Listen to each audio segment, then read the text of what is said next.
Chapter 15. An Uneasy Peace.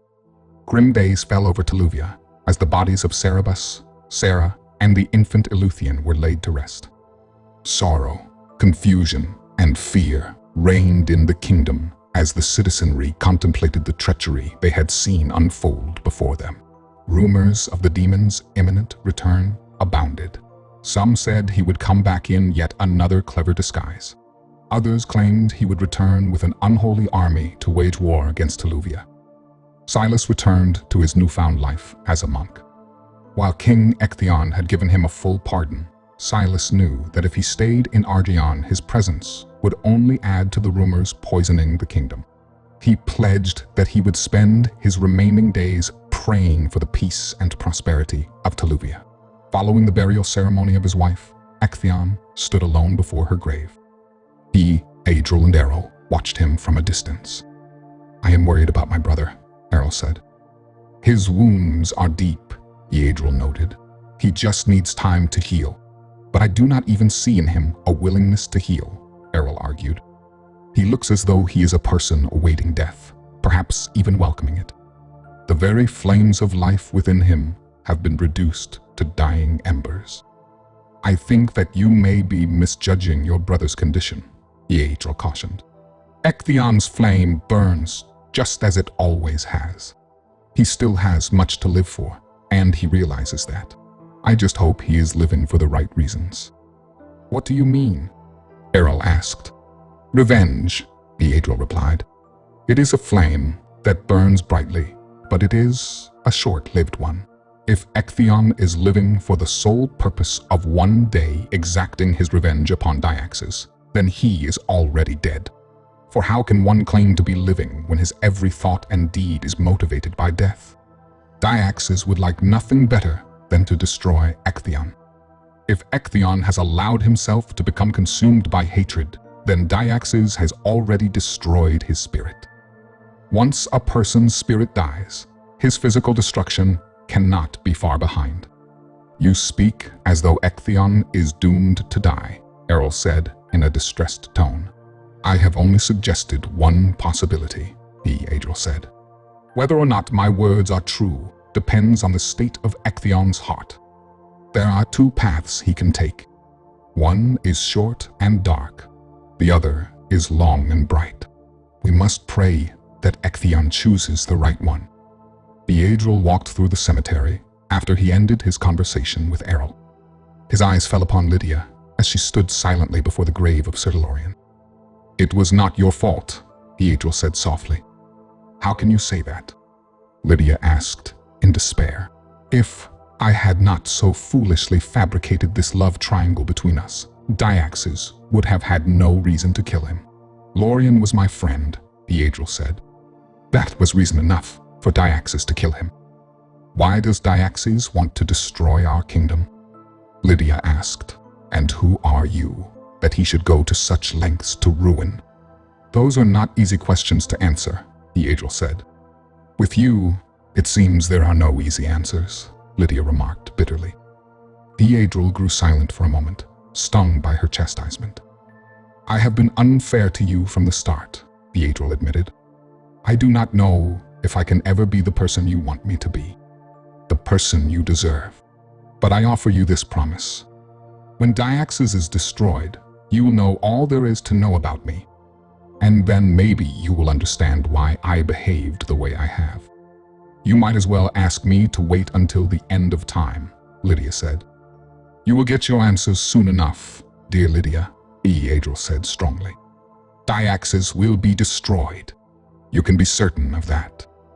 Adril knew that the only way to destroy Dyaxis was to use the demon's bane against him.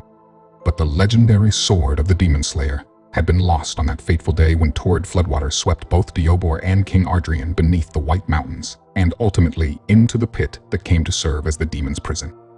In all the years following that day, the Knights of the Order of the Demonslayer roamed the forsaken valley of Marchon and ventured deep beneath the mountains into places where even the dwarves had yet to delve. But there was one place they did not look. Adril met with King Ectheon on the eve of his quest. The commander found his friend in a state that had become all too familiar. restless and bitter. "I was thinking that maybe I should join you in your quest," Ectheum said as he paced the floor of his study. "We have been through this before, Your Majesty," Eadril said. "You are needed here, both as a king to your people and a father to your daughter, Sindoria. I think that I would serve them both better by finding the weapon that can deliver us from the demon's menace," Ectheon argued. "Leave that to Errol and me," Eadril insisted. "We will not fail you." "I do not doubt that," Ectheum said. "It is just—" He paused for a moment as he turned his back to Eadril to look out the window. "Yes, my lord," Eadril inquired. "If you were to find the sword, would you give it to me?" Ectheon asked. The question made Eadril uncomfortable. "The sword chooses who the next Demonslayer will be," he said to the king. "If that is your fate, then the sword will find its way into your hands."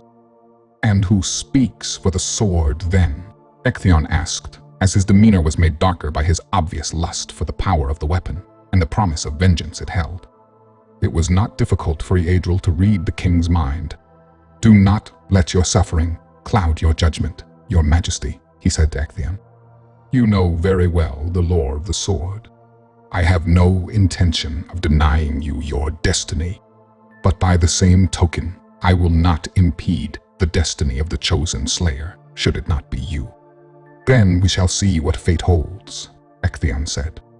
It was with little comfort that Eadril started off on his quest to find the sword. The thought of leaving Ectheon in such a state of mind greatly troubled him. The king's mind was considerably weakened by sorrow and thoughts of vengeance, making the entire kingdom vulnerable to whatever evil Dyaxes held in store. Eadril knew that not only did he have to find the sword, but he also had to find it quickly. Eadril traveled to Marchand with Errol as his lone companion. In the years following their re-emergence into the outside world, the dwarves constructed the magnificent city of Ardriansburg before the gates of their mountain kingdom. The master stoneworkers had created a series of battlements to rival even the most glorious works of their forefathers. Heavily fortified, yet breathtakingly beautiful, the architecture embodied the two most prominent traits of dwarf culture: insecurity and creativity. Only the fallen dwarf stronghold of Vorongost could claim greater majesty. Eadril and Errol were received as honored guests in the castle of King Doran. But once Eadril explained the purpose of his mission to Doran, the dwarf king's cordial mood soured. "I must say, your plan sounds most irrational, my friend," Doran said. "It is the only hope we have of defeating Dyaxes," Eadril insisted. "Yes, but in the name of destroying one demon, you risk letting another loose," Doran countered. "And if you fail to find the sword, our troubles are then doubled." "It only takes one demon to bring ruin to us all," Eadril pointed out. "I believe my plan is worth the risk." "Good king, I beg of you to grant Eadril's request," Errol interjected. "The demon has destroyed my family and placed my kingdom under its shadow of dread. Only with the sword of the Demonslayer can we bring an end to these evil days." Doran's face softened as he considered the prince's stirring plea. "If this is what must be done, then so be it," Doran said. "I will help you in any way that I can."